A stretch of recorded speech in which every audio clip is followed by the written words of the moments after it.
दोस्तों नमस्कार। जय हिंद। आज हम बात करेंगे देहरादून एक स्मार्ट सिटी।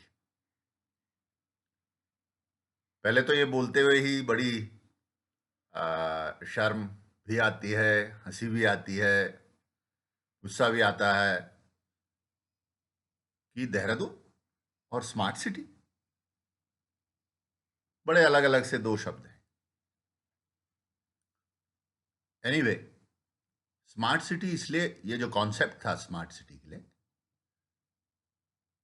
इस कॉन्सेप्ट में बेसिकली ये था कि आपके शहर को, जो आपके लिविंग स्टैंडर्ड्स हैं, उनको अपग्रेड कर दिया जाएगा।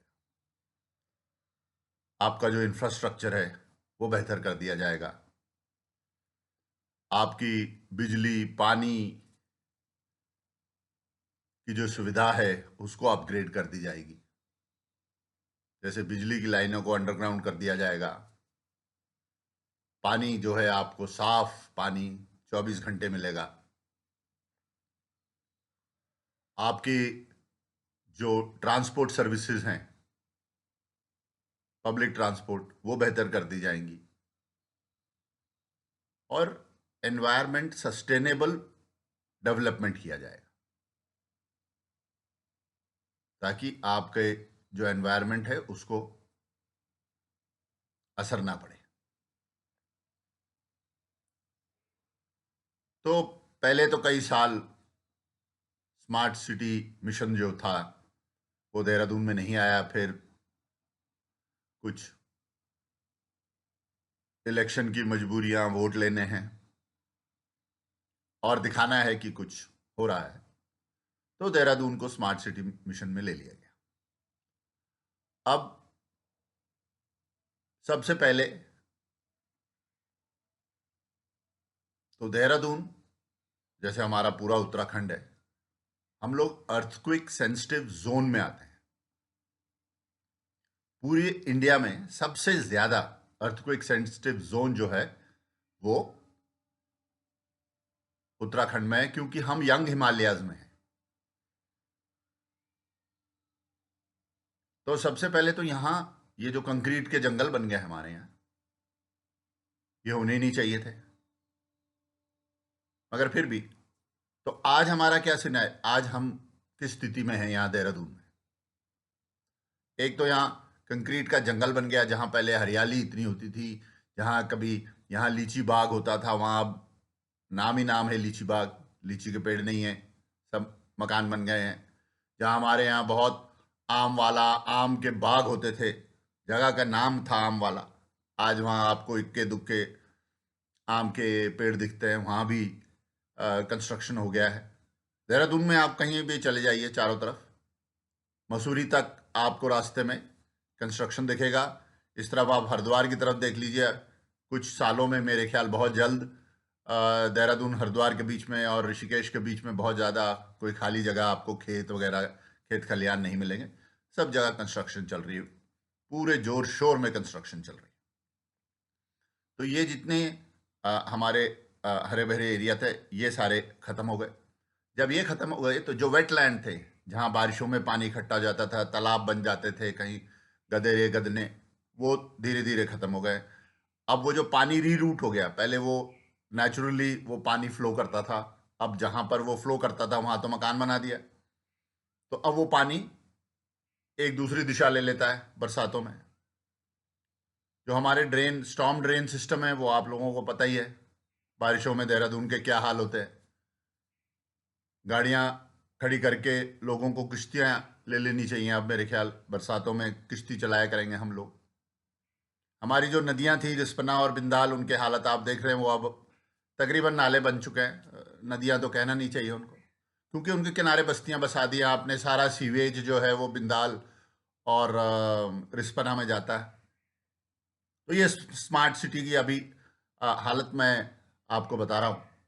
सड़कें, इस पे मुझे एक कुछ पंक्तियां याद आ रही हैं। एक हमारे हिंदी के महाकवि हुए थे दुष्यंत कुमार, उन्होंने लिखा है कि आम सड़कें बंद हैं तब से मरम्मत के लिए, आम सड़कें बंद हैं तब से मुरम्मत के लिए, ये मेरे मुल्क की सबसे बड़ी पहचान है, यही हमारी देहरादून की पहचान है।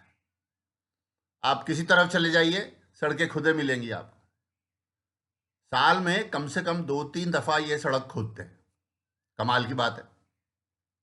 जबकि 4 या 5 डिपार्टमेंट है जिन्होंने सड़क के नीचे कुछ काम करना है। एक सीवेज वाले हो गए, पानी वाले हो गए, बिजली वाले हो गए, लगा लीजिए केबल वाले हो गए, अब तो टेलीफोन लाइन बिछती नहीं है बहुत ज़्यादा, ये हो गए, और एक आध कोई होगा, तो 5। अब ये 5 डिपार्टमेंट एक दिन एक टेबल पर नहीं बैठते, ना बैठ सकते।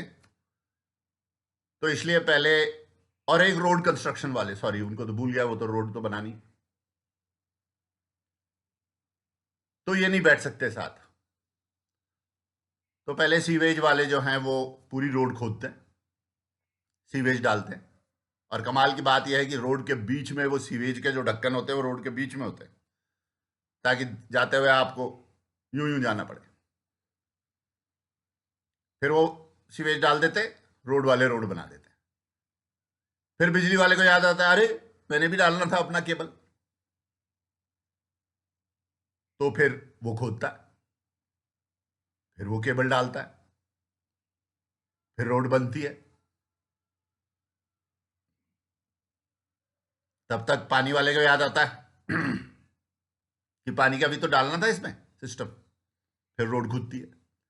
तो साल भर ये रोड खुदी रहती है, खास तौर से जैसे बरसात आने वाली होती है उस समय तो ये जरूर खुदी रहती है। अब इसके पीछे एक बहुत बड़ा कारण है,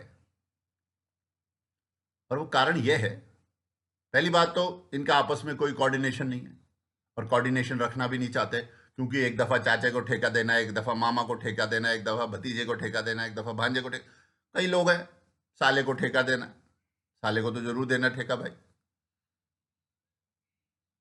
तो ये प्रक्रिया चलती रहती साल भर। तो ये हमारी सड़कें हैं। फिर हमारी सीवेज सिस्टम, कई जगह तो सीवेज सिस्टम है ही नहीं, जहां सीवेज सिस्टम है वो काम नहीं करते, क्योंकि सीवेज सिस्टम आपने उदाहरण के लिए बनाए थे 100 लोगों के लिए, आज वहां रहते हैं 10,000 आदमी, तो आपका सीवेज सिस्टम काम नहीं करता। और ये सब तो हो ही रहा है, इसके साथ साथ ट्रैफिक के क्या हाल है। जो मेरे देहरादून वासी हैं उनको पता होगा कि जहां हमको यहां से घंटाघर जाने में मेरे यहां से 12 से 15 मिनट लगते थे बहुत, आज वहां कुछ भी 40 मिनट से लेके 1 घंटे तक का समय लग सकता है। तो ट्रैफिक तो बढ़ेगा ही, ये मान के हम चलते हैं। और ये मुझे नहीं, आपको नहीं, ये जो सरकार में बैठे हैं और जो लोग ट्रैफिक सो कॉल्ड, जिन्होंने ट्रैफिक का हिसाब किताब रखना है, उन सबको पता है। इसमें कोई बहुत बड़ी साइंस नहीं है, या बहुत बड़ी आपने डिस्कवरी कर ली कि साहब ट्रैफिक बढ़ गया है और होने वाला है। ये तो हमको पता है, आने वाले समय में ट्रैफिक बढ़ेगा ही।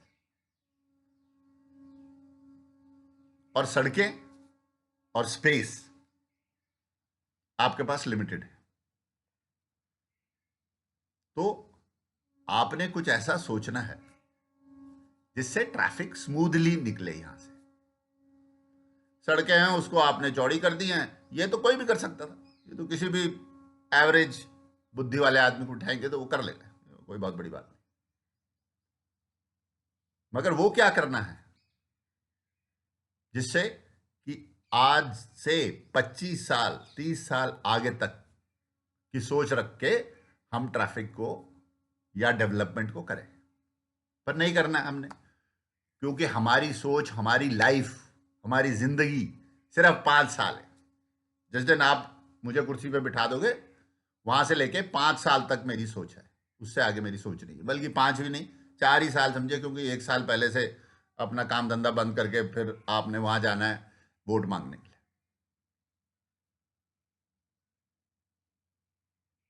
तो यही कारण है कि ये जो स्मार्ट सिटी का जो कॉन्सेप्ट था, ये देहरादून के लिए अनस्मार्ट सिटी बन गई।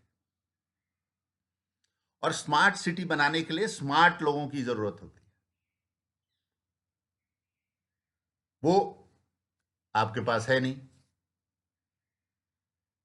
तो आप बिना सोचे समझे चारों तरफ कहीं पेड़ काटो, कहीं जंगल काटो, कहीं सड़क निकालो। 2023 में मिनिस्टर ऑफ स्टेट जो थे एनवायरनमेंट के, उन्होंने पार्लियामेंट में स्टेटमेंट दिया है कि 12 लाख हेक्टेयर जंगल उत्तराखंड में काटे जा चुके हैं। 2023 की बात है। और हम बार बार उन्हीं को लाते हैं और बोलते हैं कि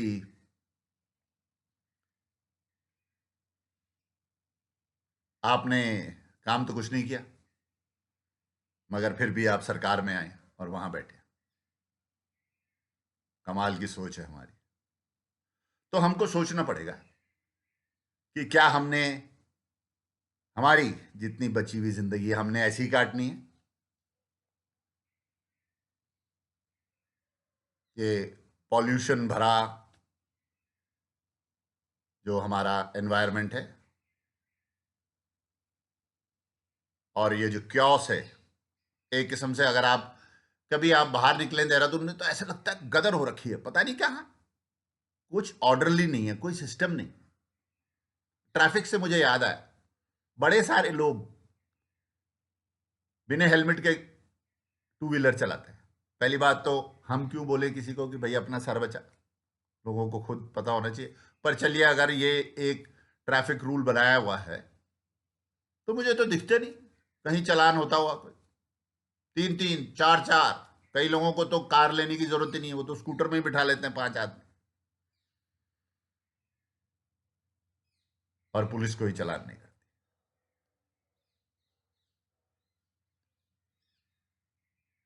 तो हमको सोचना पड़ेगा कि हम ऐसी ही जिंदगी काटना चाहते हैं, आने वाली जो पीढ़ी है वो इससे भी ज्यादा क्योस में अपनी जिंदगी जिएगी,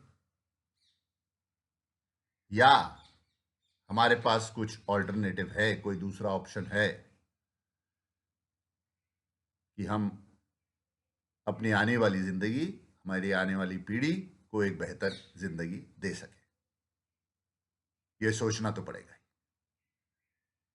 धन्यवाद, नमस्कार, जय हिंद।